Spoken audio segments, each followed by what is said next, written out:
அடுத்ததாக பார்க்கக்கூடிய ராசி துலா ராசிக்காரர்கள். யோக பலத்தை அதிகமாக பெறக்கூடிய ராசி. சுபகாரியங்கள், சுபவிரியங்கள், நல்ல விஷயங்கள், பிள்ளைகள் விஷயத்தில் ஏற்றம், மன அழுத்தத்திலிருந்து மாறுதல், ஈடுபட்ட தெய்வ வழிபாடுகளை நிவர்த்தி ஏற்படுவது, துணை அல்லது துணைவியார் விஷயத்தில் மட்டும் மனமிட்டு பேசுவதும், வெள்ளை கொடி காட்டுவதும், சமாதானம் வைத்து கொள்வதும், உறவுகளாலோ நட்புகளாலோ யோசித்து கொண்டு தேவையற்ற நல்ல உறவுகளையும் நட்புகளையும் கெடுத்து கொள்ளாதீர்கள். தேக ஆரோக்கியத்தில் கண்டிப்பாக இரத்தத்தில் ஹீமோகுளோபின் அளவும், கண்டிப்பாக இரத்தத்தில் ஏதும் பரவக்கூடிய தொற்றுநோய் உபத்திரத்திலும் கவனமாக கூலாக சில்லுன்று இருக்கக்கூடிய விஷயமோ ஃப்ரிட்ஜில் இருக்கக்கூடிய விஷயத்திலெல்லாம் அவாய்ட் பண்ணுவது இந்த காலகட்டத்தில் முக்கியம்.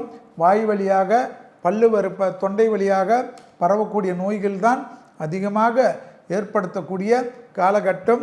பணவரவு, தொழில் வரவு, உத்தியோக வரவு, வியாபார வரவு, பயணங்கள் வரவு எல்லாம் அனுகூலமான சூழ்நிலையை தொடர்ச்சியாக பெற்றுத்தரக்கூடிய நல்ல காலகட்டம்.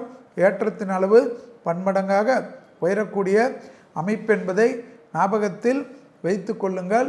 கண்டிப்பாக துளாராசிக்காரர்களுக்கு வாகன மாற்றங்கள் எல்லாமே ஏற்றத்தையும் நம்பிக்கையும், பிள்ளைகள் விஷயத்தில் இழுபறியாக இருந்த நல்ல விஷயம், படிப்பு விஷயம், தொழில் விஷயம், வியாபார விஷயம் கை கொடுக்கக்கூடிய காலகட்டம் ஏற்றத்தை ஏற்படுத்தும்.